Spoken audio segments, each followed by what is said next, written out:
Habiter les espaces ruraux des pays en développement. Dans le monde, un habitant sur deux vit aujourd'hui dans les espaces ruraux et 40% de la population active travaille dans l'agriculture. Cependant, tous les espaces ruraux ne se ressemblent pas. Ils sont marqués par une diversité de paysages et de modes de vie des populations. Les conditions naturelles que sont le relief et le climat participent évidemment à différencier les espaces ruraux à la surface du globe. Il faut aussi compter sur le niveau de vie des populations, un autre facteur qui permet très souvent de faire la distinction entre une production agricole destinée à l'alimentation de ceux qui la produisent et une production destinée à être vendue.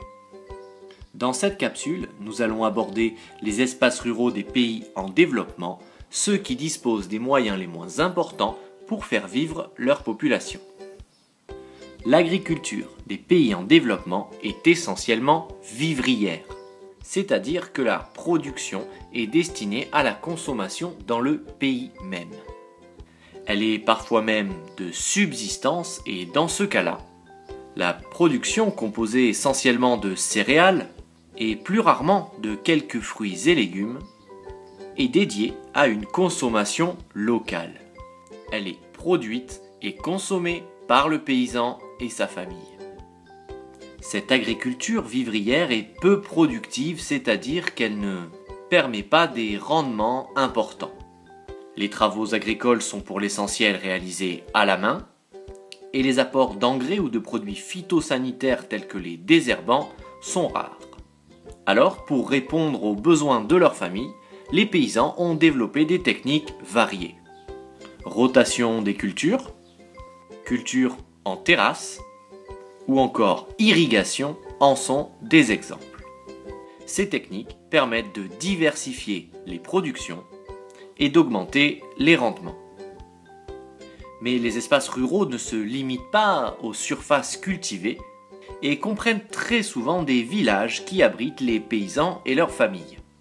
Souvent situé au centre des champs cultivés, le village est un lieu de sociabilité et de commerce. Ainsi, il est souvent relié aux autres villages et aux villes par des chemins, des pistes qui favorisent les échanges de marchandises, mais qui sont aussi souvent une voie de sortie pour de nombreux villageois qui essayent de fuir la pauvreté en quittant leur village pour chercher du travail et habiter en ville.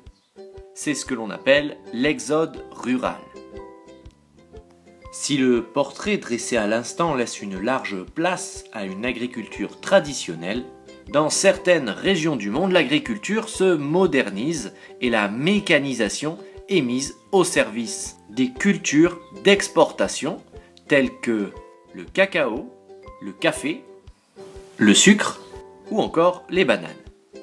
Destinées à être vendues à l'étranger, ces cultures d'exportation sont souvent rémunératrices et viennent concurrencer les cultures vivrières dédiées à nourrir la population locale. Ainsi, certains pays émergents s'affirment aujourd'hui comme des puissances agricoles mondiales. Le Brésil, en Amérique du Sud, surnommé le grenier du monde, connaît un fort développement économique et il a modernisé son agriculture. Il est désormais le premier producteur mondial de soja et de café. Ainsi, habiter un espace rural dans un pays en développement, c'est encore souvent produire pour se nourrir, mais de plus en plus produire pour vendre à l'étranger.